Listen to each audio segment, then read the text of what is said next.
ప్రేమధార. ప్రేమధార Bible అధ్యయన పాఠశాల. శ్రోతలకు స్వాగతం. తెలుగు ప్రజలకు పరలోక వరంగా దేవుడు ప్రసాదించిన అపూర్వ కానుక ప్రేమధార. నలిగిన హృదయాలకు నెమ్మది, నిరాశాపరులకు నిరీక్షణ, అందరికీ ఆనందం. ఇదే మా ఆకాంక్ష. దేవుని ప్రేమ ధారావాహికంగా ప్రవహించే వేద పారాయణ కార్యక్రమం ప్రేమధార.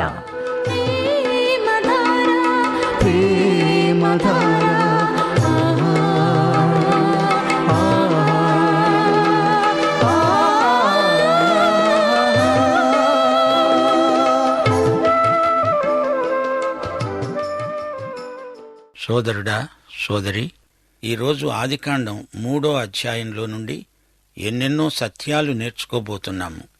ఆత్మ చెప్పే మాటలు ఆత్మకర్ణములు గలవారు విందురుగాక. ప్రార్థించుకుందాం. పరిశుద్ధ దేవా, నీకు మేము ఎంతో కృతజ్ఞులం.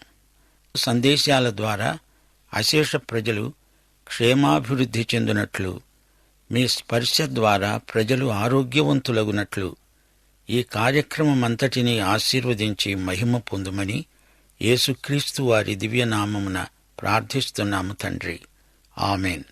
ఆదికాండం 3వ అధ్యాయం 4-5 వచనాలతో నేటి సందేశం ఆరంభమవుతోంది.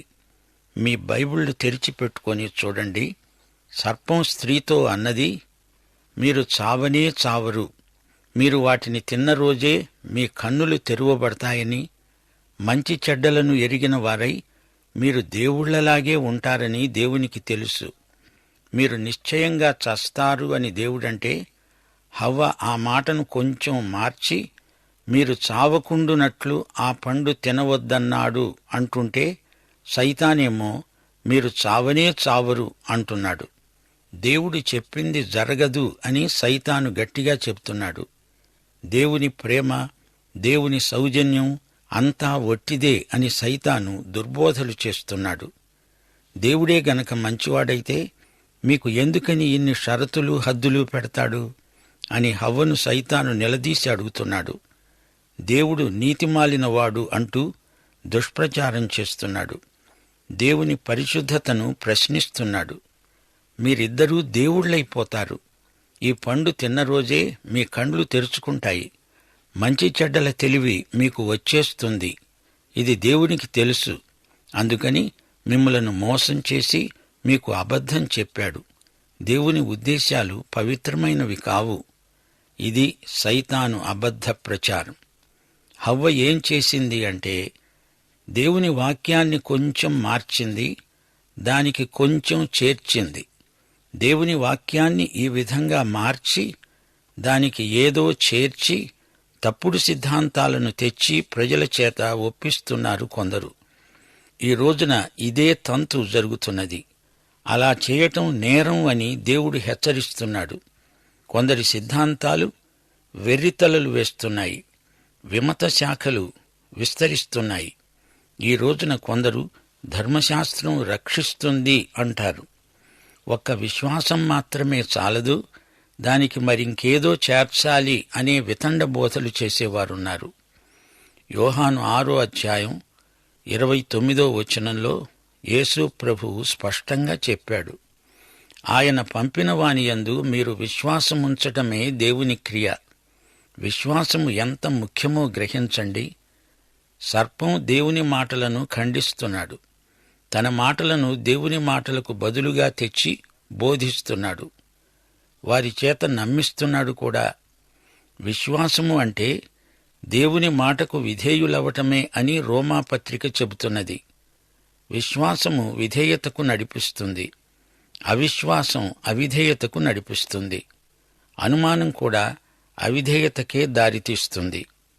ఆదాము హవ్వలు దేవుని వాక్యానికి అవిధేయులైనందుచేత ఎలాంటి దుష్ఫలితాలు వచ్చాయో చూడండి. ఆదికాండం 3వ అధ్యాయం 6వ వచనం. ఆ వృక్షము ఆహారానికి మంచిదని, కంటికి అందంగా ఉందని, వివేకమిచ్చే రమ్యమైనదని చూచినప్పుడు ఆ స్త్రీ దాని ఫలములలో కొన్ని తీసుకొని తిని తనతో పాటు తన భర్తకు కూడా పెట్టింది. అతడు కూడా తిన్నాడు. గమనించండి, సర్పము స్త్రీకి చెప్పి ఒప్పించింది. శరీరాశ వారిలో కలిగించింది. తినటానికి బాగుంది అనిపించింది. కంటికి ఇంపుగా కనిపించింది. మానసికమైన శోధనలో పడిపోయాడు మానవుడు. పైగా అది రమ్యమైనది, వివేకమును పుట్టిస్తుంది. ఇది మత సంబంధమైన ఆకర్షణ. మత్తయి 4వ అధ్యాయం, మార్కు 1వ అధ్యాయం, లూకా 4వ అధ్యాయంలో అచ్చం ఇలాంటి శోధనే యేసు ప్రభు అరణ్యంలో ఎదుర్కొన్నాడని చెప్పబడింది. మొదటి శోధన, ఈ రాళ్లను రొట్టెలుగా మార్చుకో. ఇది శరీరాన్ని శోధించే పరీక్ష. ఆ పండు ఆహారానికి మంచిది. హవ్వకు శరీరాశ. రెండో శోధన, అపవాది యేసు ప్రభువుకు లోక రాజ్యాలను, వాటి ఐశ్వర్యాన్ని ఇస్తాను అన్నాడు. ఇది మానసిక శోధన. ఏదెను తోటలో పండు చూడటానికి ఎంతో బాగుంది. ఇక మూడో శోధన, దేవాలయ శిఖరాగ్రం నుంచి కిందికి దూకు. ఇది మత విషయికమైన శోధన. వివేకమిచ్చే రమ్యమైన ఫలం. శరీరాశ, నేత్రాశ, జీవపు డంబం. ఈ మూడు శోధనత్రయమై నాడు నేడు విశ్వాసులను ఎదుర్కొంటున్నాయి. సైతాను ఈ మూడింటినీ ప్రయోగిస్తున్నాడు. ఎందరో సైతాను పెట్టే శోధనలకు లొంగి పతనమైపోతున్నారు. 1 యోహాను 2వ అధ్యాయం 16వ వచనంలో ఈ మూడింటిని భక్తుడు పేర్కొన్నాడు. శరీర శోధన, నేత్రాశ, మానసికం, జీవపు డంబం. ఈ మూడు దురాకర్షణలు తండ్రి వల్ల కలిగినవి కావు. మానవుని హృదయములోనించే ఇవి పుట్టకొస్తాయి. మానవులను ఈ మూడు రంగాలలో పడగొట్టే ప్రయత్నంలోనే ఉన్నాడు సైతాను. ఆదాము హవ్వలను అలానే పడద్రోశాడు. మంచి చెడుగులు మీకు తెలిసిపోతాయి, వివేకవంతులవుతారు, దేవుళ్లైపోతారు అంటూ శోధించాడు సైతాను. 7వ వచనం, అప్పుడు వారిద్దరి కన్నులు తెరువబడ్డాయి. తాము దిగంబరులమని వారు తెలుసుకున్నారు. అంజూరపు ఆకులు కుట్టి తమకు కచ్చడాలు చేసుకున్నారు. వారి కన్నులు తెరువబడ్డాయి అంటే అది వారి మనస్సాక్షికి సంబంధించింది. పతనానికి ముందు ఆదాము హవ్వలకు మనస్సాక్షి లేదు. వారు బొత్తిగా అమాయకులు. అమాయకత్వము అనగా చెడుగు అంటే ఏమిటో వారికి బొత్తిగా తెలియదు. మానవుడు మనస్సాక్షికి కర్త కాడు. మనస్సాక్షి మనిషి లోపల ఉండి అతనిపై నేరారోపణ చేస్తుంది. అపరాధ భావన మనిషి లోపల ఉన్న అతని కుడి చెయ్యి లాంటిది. లోపాలను వేలుపెట్టి చూపుతుంది. అపరాధ భావనను మనిషి వదిలించుకోలేడు. దిగంబరులమని వారికి తెలిసిపోయింది. అంజూరపు ఆకులతో కచ్చడములు కుట్టుకున్నారు. ఏదెను తోటలో పేరు చెప్పబడిన చెట్టు అంజూరపు చెట్టే. మంచి చెడ్డల తెలివిని ఇచ్చే చెట్టు యాపిల్ చెట్టు అనుకుంటున్నారా? కాదు, దాని పేరేదో చెప్పబడి ఉండలేదు. అంజూరపు ఆకులతో దిశములను దాచుకుందామనుకున్నారు కాని అవి పూర్తిగా వారి దిగంబరత్వాన్ని కప్పజాలవు. వారు తమ అపరాధ భావనను ఒప్పుకోలేదు. తమ పాపాన్ని కప్పిపుచ్చే ప్రయత్నం చేస్తున్నారు. తాము పతనమైపోయినట్లు ఒప్పుకోవడం లేదు. దానికి వారు సిద్ధంగా లేరు. మత విషయికమైన ఆచారకాండ, నిత్యకర్మానుష్ఠానాలు ఉండనే ఉన్నాయి. అన్ని మతాలలోనూ ఒకే తంతు. ఏవేవో కార్యకలాపాలు, పండగలు, తీర్థయాత్రలు ఉంటాయి. సంస్థాగతమైన మతం కొందరి వ్యాసంగం. మతం ఎంత ఉన్నా ఆత్మశుద్ధికి ఉపకరించదు. ఏదో సంఘంలో సభ్యత్వం ఉందిలే అని తృప్తిపడడానికి పనికొస్తాయి అంతే. అంజూరపు చెట్టును యేసు ప్రభువు శపించిన ఘట్టం జ్ఞాపకం చేసుకోండి. మతంతో సతమతమయ్యే వారిని ప్రభువు సునిశ్చితంగా గద్దించాడు. మతమంటే అంజూరపు ఆకుల కచ్చడాలే. పాపాన్ని కప్పిపుచ్చుకునే కృతక ప్రయత్నాలే మతాలన్నీ. మానవుని ఆత్మకు దేవునికి మధ్య ప్రవేశించి తిష్టవేసు కూచుంటాడు సైతాన్. మనిషిని దేవుడికి దూరం చెయ్యాలనే సైతాను ప్రయత్నం. సైతాను వల పన్ని మనుషులను పట్టేస్తాడు. మనుషులకు తానే దేవుడైపోవాలని సైతాను కోరిక. అదే లక్ష్యంతో సైతాను తీవ్ర కృషి చేస్తున్నాడు. సైతాను ఆదాము హవ్వలను ఏమి చెయ్యాలని పురికొల్పుతున్నాడు? అబద్ధం చెప్పమనే, దొంగతనం చేయమనే? అదేదీ కాదు. దేవుని మాటను నమ్మవద్దని, అనుమానించమని సైతాను ప్రేరేపిస్తున్నాడు. యేసు ప్రభు దగ్గరికి ఒక యువకుడు వచ్చాడు. అతడు ధనికుడు. కాని ప్రభువు మాటను నమ్మలేక విషాదంతో వెళ్ళిపోయాడు. సైతాను ప్రజలను శోధించే విధానం ఎలాంటిదో పసికట్టండి. హవ్వ పండును చూచింది, ఆహారానికి బాగుంటుంది అని ఆశించింది. చూడటానికి కూడా ఆ పండు ఎంతో బావుంది. అది తింటే వివేకం అబ్బుతుందని ఆశించింది. ఈ విధంగా గోధుమల మధ్య గురుగులు విత్తుతూ ఉంటాడు సైతాను. బయటి నుంచి శోధనలను లోపలికి రవాణా చేస్తాడు సైతాను. ఆలోచనలను మనిషిలోకి ఎగుమతి చేస్తాడు అపవాది. కాని దేవుని విధానం దీనికి కేవలం భిన్నమైనది. హృదయంలో నుంచి దేవుడు పనిచేస్తాడు. మతం అనేది బయట నుంచి వచ్చి మనిషిని రుద్దుతుంది. దేవుడు మత ప్రమేయం లేకుండా పనిచేస్తాడు.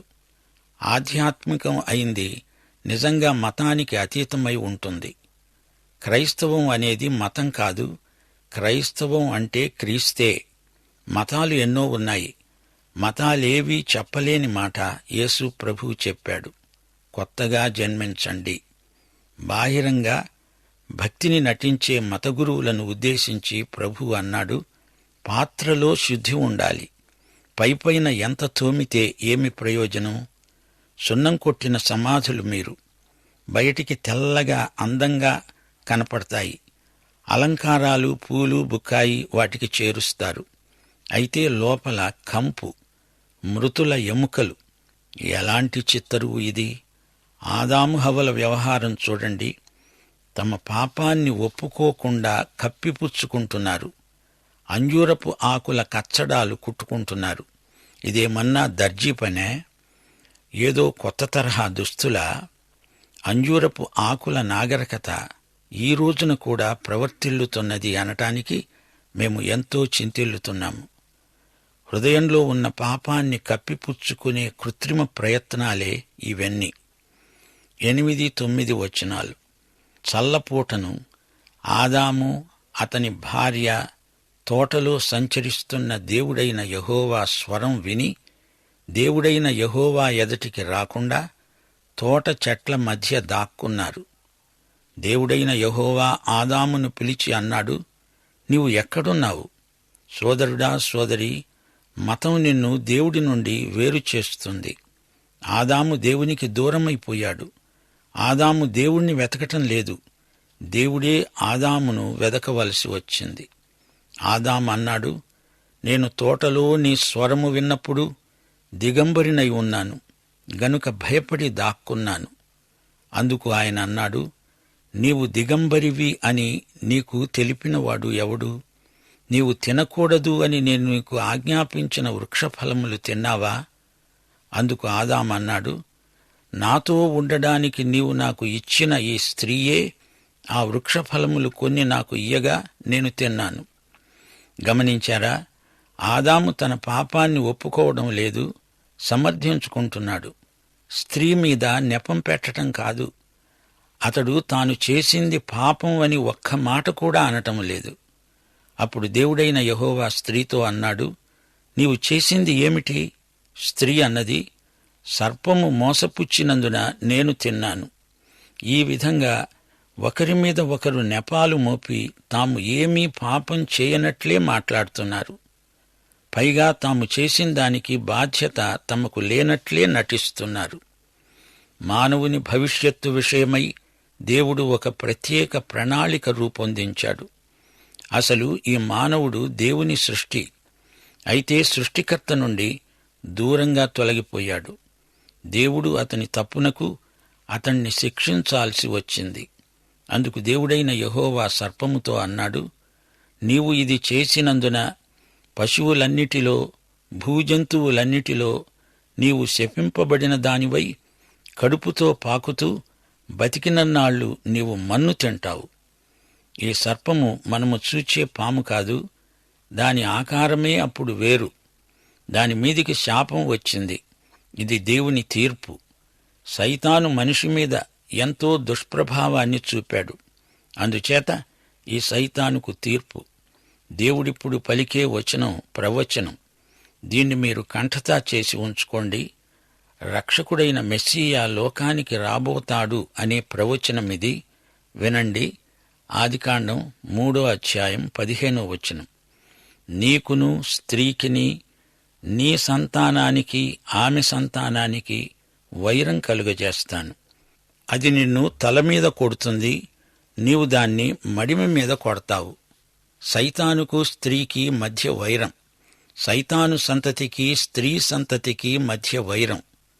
స్త్రీ సంతానం అంటే క్రీస్తే. క్రీస్తు మడిమను సర్పం కాటేస్తుంది. సర్పం తలను క్రీస్తు చితగ్గొడతాడు. ఈ వైరం బహుకాలం కొనసాగుతుంది. మంచికి చెడుగుకు మధ్య హోరాహోరీ యుద్ధం. ఈ యుద్ధం బైబిలంతటా ఆద్యంతము మనకు కనబడుతూనే ఉంటుంది. యేసు ప్రభువే స్వయంగా చెప్పాడు. యోహాను శుభవార్త 8:44 మీరు మీ తండ్రి అయిన అపవాది సంబంధులు. మీ తండ్రి దురాశలు నెరవేర్చగోరుతున్నారు. ఆది నుండి వాడు నరహంతకుడై ఉండి సత్యమందు నిలిచినవాడు కాడు.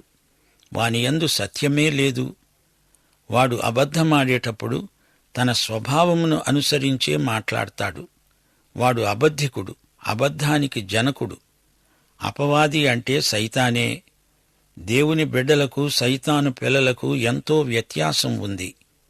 1 యోహాను 3:10 ఇదే పోరాటం పేర్కొనబడింది. దేవుని పిల్లలెవరో అపవాది పిల్లలెవరో తేటపడుతుంది. నీతిని జరిగించని ప్రతివాడు, తన సహోదరుని ప్రేమించని ప్రతివాడు దేవుని సంబంధి కాడు. సర్పసంతానానికి స్త్రీ సంతానానికి మధ్య వైరం, విరోధం. ప్రతి విశ్వాసి శోధనలకు లొంగిపోకూడదు. యుద్ధంలో విజయం సాధించాలి. రక్షిత ప్రజలు క్రీస్తునందు ఉన్నారు. సృష్టిలో 3 అంతస్తులున్నాయి. దేవదూతలు, మానవుడు, జంతువులు. జంతువులకు తీర్మాన స్ఫూర్తి లేదు గాని దేవదూతలకు, మానవునికి అది ఉంది. మానవుడు చేసిన తీర్మానానికి అతడే బాధ్యుడు. పురుష సంతానం అని చెప్పబడలేదు, స్త్రీ సంతానం అని చెప్పబడడం కన్యక కన్న కానుపును సూచిస్తుంది. క్రీస్తు కన్యక గర్భవాసాన జన్మించాడు గదా. తోటలో దేవుడు వెదుకుతూ ఆదామా ఎక్కడున్నావు అని పిలిచాడు. రక్షణ అనగా దేవుడు మానవుని కోసం వెతకటం. మనిషి దేవుని నుండి పారిపోయినప్పుడు దేవుడు మనిషి కోసం వెతికాడు. దేవుని న్యాయం మనిషిని పిలిచింది. ఎక్కడున్నావు అని అడిగింది. దేవుని కంఠం గుర్తించారా? దేవుడు మానవుడి పాపానికి ఎంతో బాధపడుతూ పిలిచాడు. దేవుని పిలుపులో ప్రేమ తొణికిసలాడుతున్నది. దేవుడు విమోచనాత్మక వైఖరితో మనిషిని పిలుస్తూ అన్నాడు, ఆదామా ఎక్కడున్నావు? రక్షకుణ్ణి పంపేందుకే దేవుడు సంకల్పించి సానుభూతితో పిలిచాడు. సోదరా, సోదరి, దేవుని పిలుపు వింటున్నావా? ప్రయాసపడి భారము మోసుకునే సమస్త ప్రజలను ఉద్దేశించి ఆయన పిలుస్తున్నాడు. రండి, నేను మీకు విశ్రాంతి కలిగిస్తాను అంటున్నాడు. ఈ లోకం నిన్ను ఆకర్షిస్తోంది గాని యేసు ప్రభువు నిన్ను అంతకంటే బలంగా ఆకర్షిస్తున్నాడు. మనుష్య కుమారుడు పైకి ఎత్తబడినప్పుడు అశేష ప్రజలను ఆకర్షించుకుంటాడు. యేసు పిలిస్తే నీవు వెంటనే జవాబు చెప్పాలి. భయపడనక్కర్లేదు, వెనక ముందు చూడనక్కర్లేదు. తనను ఎందరు అంగీకరించారో వారికందరికీ, అనగా యేసు నామమందు విశ్వాసముంచిన వారికి దేవుని పిల్లలవడానికి ఆయన అధికారం అనుగ్రహించాడు. దేవుని పిల్లలమని పిలువబడినట్లు ఆయన మనకు ఎట్టి ప్రేమ అనుగ్రహించాడో ఒక్కసారి చూడండి. ఇది మానవ ప్రేమ కాదు. ఇది ఇచ్చి పుచ్చుకునే ప్రేమ కాదు. దేవుని ప్రేమ, యేసుక్రీస్తునందు దేవుడు బయలుపరచిన దివ్య ప్రేమ, నిర్వ్యాజమైన ప్రేమ. నీవు విన్న ఈ సందేశపు వెలుగులో నీ జీవితాన్ని పరీక్షించుకొని తీర్మానం చేసుకోవలసిందిగా కన్నీటితో నీకు మనవి చేస్తున్నాను. రా, కదలిరా. ప్రభువు నీ కోసమే కనిపెట్టుకొని ఉన్నాడు. నిన్ను చేపట్టడానికి చేతులు చాచి నీవైపే చూస్తూ పిలుస్తున్నాడు. దేవుడు మీకు సహాయము చేయునుగాక. ఆమేన్.